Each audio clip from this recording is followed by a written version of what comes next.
오늘 우리에게 주신 말씀은 열왕기상 16장 29절부터 34절까지입니다.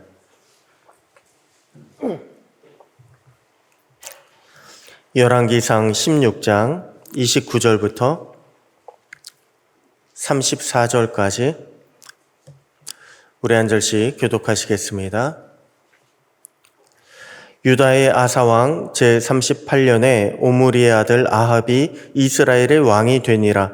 오므리의 아들 아합이 사마리아에서 22년 동안 이스라엘을 다스리니라.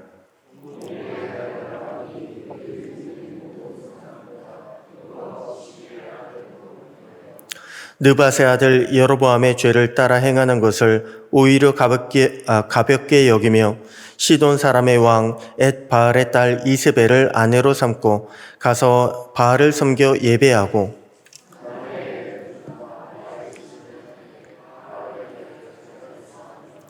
또 아세라상을 만들었으니 그는 그 이전에 이스라엘의 모든 왕보다 심히 이스라엘 하나님 여호와를 노하시게 하였더라.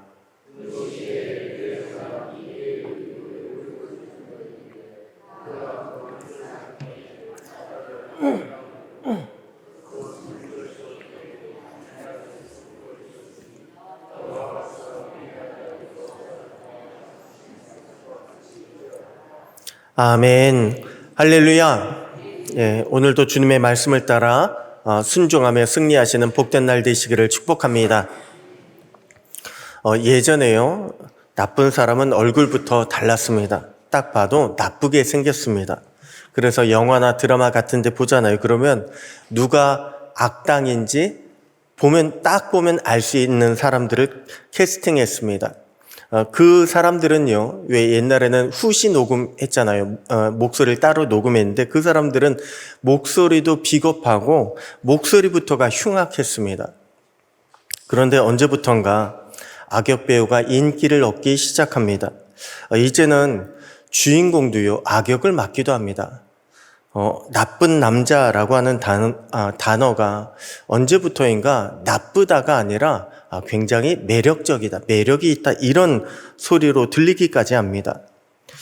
그런데 여러분, 성경적으로 나쁜 것은 결코 좋은 것이 될 수가 없습니다. 나쁜 것은 나쁜 거지 나쁜 것이 매력적으로 될 수가 없습니다. 성경에 나쁘다라고 하는 것은요, 반드시 하나님의 심판을 받을 수밖에 없습니다. 나쁜 것을 매력적인 것으로, 매력적인 느낌으로 바꾸어서 우리들의 경계심을 흔들어 놓는 것, 떨어뜨리는 것, 이것은요, 사탄의 고단수적인 책략입니다. 나쁜 것에 익숙해지게 만들어 버리는 것. 그러므로 우리는 분별력을 가져야 합니다. 세상 사람들이 다 좋아한다고 우리도 따라 좋아할 것이 아니라 나쁜 것은요, 분별해서 가려낼 줄 알아야 합니다. 오늘 본문에 보면 북이스라엘의 아합 왕이요, 드디어 등장합니다. 여러분, 열왕기서에 보잖아요. 그러면 아합 왕의 이야기는 오늘 본문을 제외하고 무려 7장에 걸쳐서 등장합니다. 북이스라엘의 아합 왕의 영향력이요, 그만큼 상당했다는 것입니다. 굉장히 큰 영향을 많이 끼친 왕이라는 것입니다. 그런데 아합 왕을 소개하는 오늘 본문은 아합 왕에 대해서 뭐라고 이야기하고 있습니까?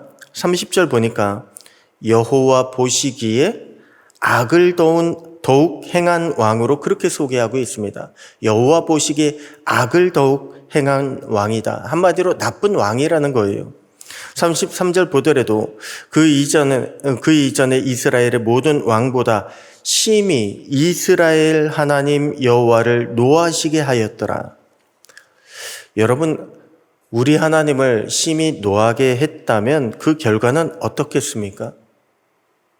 하나님을 노하시게 만들면요, 그 결과는 보지 않아도 뻔합니다. 무서운 심판밖에 없습니다. 그래서 오늘 본문 마지막에 갑자기 여리고성을 건축하다가 심판받은 사람의 이야기가 등장하는 것입니다. 그러면 아합 왕을 소개하는 오늘 짧은 본문은요, 우리에게 어떤 메시지를 주고 있을까요? 먼저는 우리는 어떤 인생의 목표를 추구하고 있는가, 이것을 돌아보라라고 하는 그런 메시지를 주고 있습니다. 여러분, 아합 왕은 이방인이 아닙니다.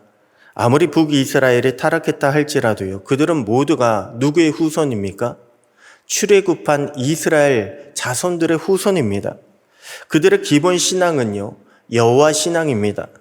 그들에게도 모세의 율법이 있었고요. 그리고 그들에겐 여호와 제사가 있었습니다. 율법을 모르는 것도 아니고 하나님을 모르는 것도 결코 아니라는 것입니다. 아합 왕도 마찬가지입니다. 아합 왕이요, 하나님을 믿지 않았다가 결코 아닙니다. 하나님께 제사 드리지 않았다도 결코 아닙니다.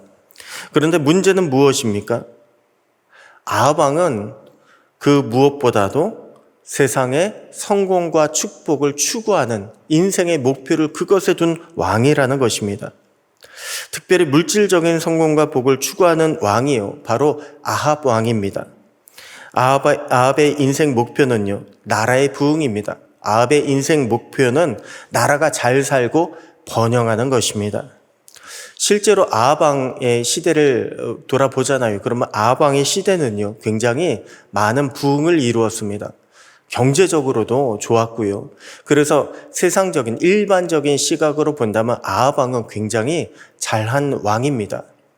그런데 그럼에도 불구하고 성경은요, 아합에 대해서 뭐라고 이야기합니까? 아합은 나쁜 왕이다라고 이야기합니다. 왜냐하면 세상적으로 아무리 다른 것을 물질적인 풍요와 번영을 이루었다라고 할지라도 그는 하나님의 신앙을 잃어버릴 뿐만 아니라 하나님의 신앙을 무너뜨린 왕이었기 때문에 그렇습니다.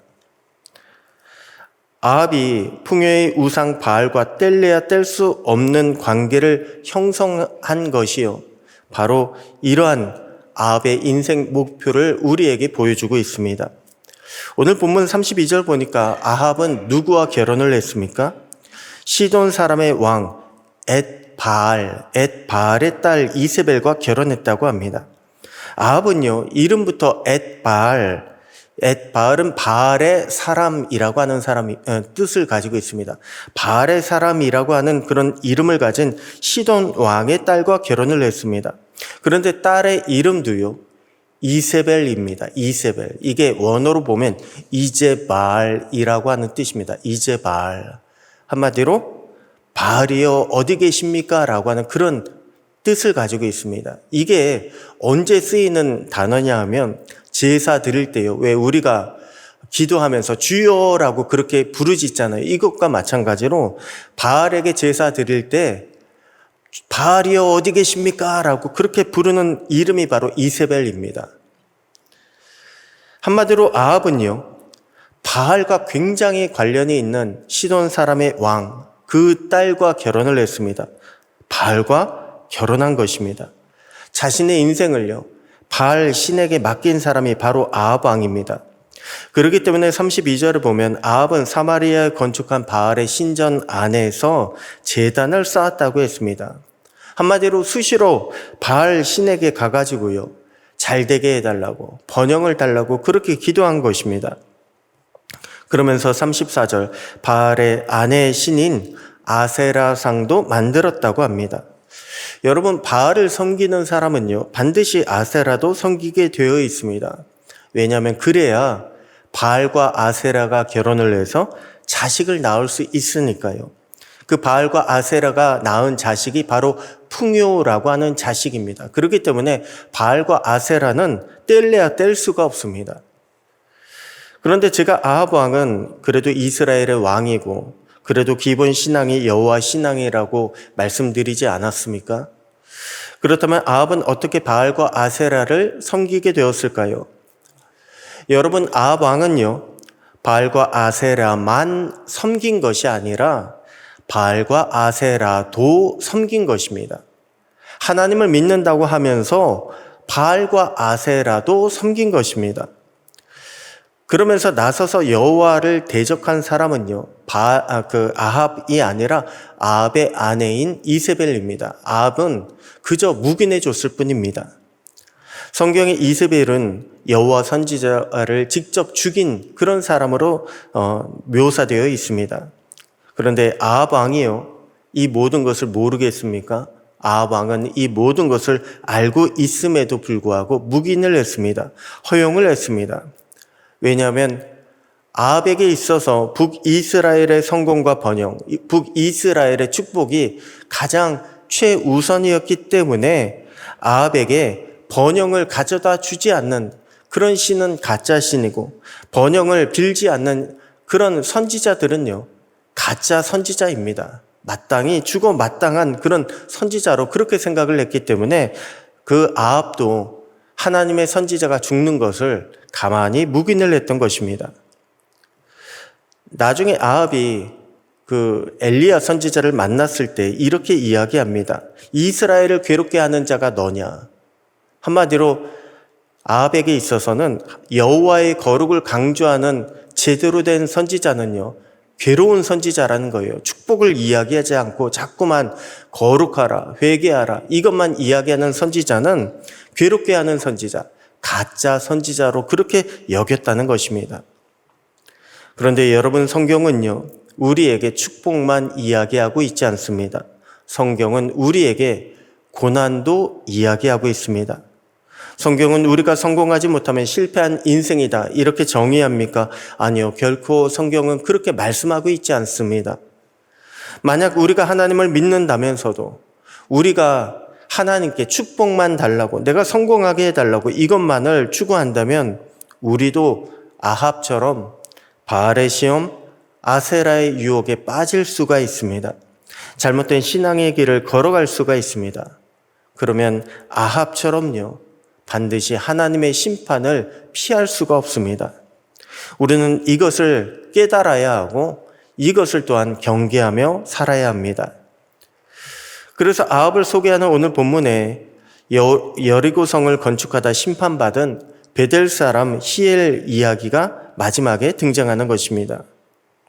여러분, 여호수아서 6장에 보잖아요. 그러면 이스라엘이 여리고성을 정복하는 그런 이야기가 나옵니다. 가나안 정복의 첫 관문인 여리고성을 정복하면서 여호수아는 이렇게 선포합니다. 여호수아 6장 26절을 보면 여호수아가 그때 맹세하게 하여 이르되 누구든지 일어나서 이 여리고성을 건축하는 자는 여호와 앞에서 저주를 받을 것이라.